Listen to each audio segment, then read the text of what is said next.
Boa noite. Então eu vou colocar aí para vocês aí, para fazer vocês relembrarem do conteúdo da apostila 1, principalmente o pessoal do sexto ano, o rap da pré-história. Espero que vocês gostem.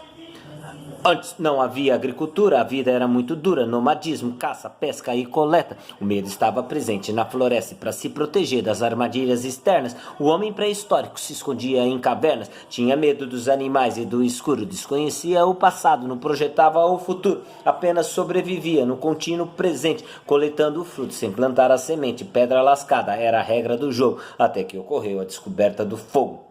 Ado, depois do fogo dominado, a moda era comer mamute assado. Ado, depois do fogo dominado, a moda era comer mamute assado.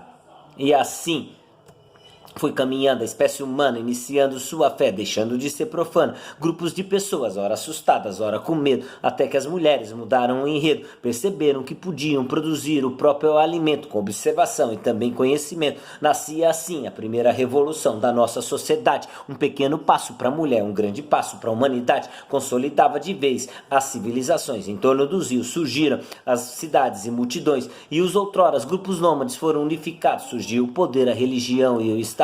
O ser humano se sentiu confortável, disse Uga Uga, tá tranquilo, tá favorável. O ser humano se sentiu confortável, disse Uga Uga, tá tranquilo, tá favorável. Pedra polida, novas invenções, o Neolítico e suas revoluções mudaram o rumo de uma vez. Surgia a Mesopotâmia e seus reis, surgia na África outros povos e seus faraós. Nascia o Egito em torno do Nilo e sua foz. Surgia a escrita, os escribas e os mestres, e as palavras substituíram as pinturas rupestres. O Homo sapiens com sua inteligência, consolidou a espécie e a sobrevivência do ser humano e do seu legado de dor e glória. Com a escrita, enfim, surgiu o tempo da história do ser humano e do seu legado de dor e glória. Com a escrita, surgiu, enfim, o tempo da história. Sendo assim, depois do homem erecto só desce até o chão aquele ou aquela que valoriza mais a bunda do que a razão. Sendo assim, depois do homem erecto só desce até o chão aquele ou aquela que valoriza mais a bunda do que a razão. Fim, professor Luciano Diniz. Espero que vocês recordem e percebam que no rap a gente fala algumas coisas importantes aí. Falamos do modo de vida da pré-história, marcado principalmente pelo nomadismo, grupos pequenos, o ser humano vivendo praticamente da caça e da coleta, mudando constantemente em busca de alimento. Falamos que no final do período paleolítico, depois de muita observação, as mulheres perceberam que podiam produzir alimento onde caíam frutas, e aí surgiu a primeira mais grande mesmo, revolução que mudaria o destino da humanidade, da nossa história, que foi a agricultura. Falamos depois um pouquinho do período neolítico, que é conhecido como pedra polida, onde além da agricultura a gente acrescenta a metalurgia, acrescenta a ideia muito mais consolidada da domesticação de animais, que viria a ser a pecuária. Falamos do surgimento do Estado, e que o Estado depois ele vai surgir de alguma maneira como marcação de um território dominado. As primeiras civilizações surgem perto de rios, por exemplo, o Egito, no Rio Nilo, a Mesopotâmia, no Tigre e no Eufrates, por questões óbvias, civilizações hidráulicas precisavam da água.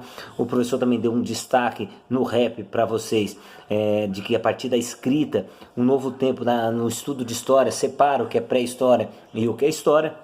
Obviamente uma divisão meramente para estudo, sem grandes importâncias do ponto de vista prático, ou melhor, do ponto de vista real. Do ponto de vista prático tem a sua importância para a historiografia, para dividir história de tempo e história. Então, se a gente falar para vocês qual que é o marco do início da história oficialmente, é a invenção da escrita, que vai surgir exatamente na Mesopotâmia, atribuída principalmente aos sumérios, e por isso que a Mesopotâmia está entre as civilizações mais antigas, né? Então a gente deu esses destaques, fizemos algumas brincadeiras, é óbvio, mas é importante destacar que, por exemplo, o fogo é fundamental, porque o fogo ajuda o ser humano a cozinhar os seus alimentos, ajuda a se proteger dos animais, ajuda a se aquecer, e isso também vai ter uma contribuição grande no processo de evolução humana.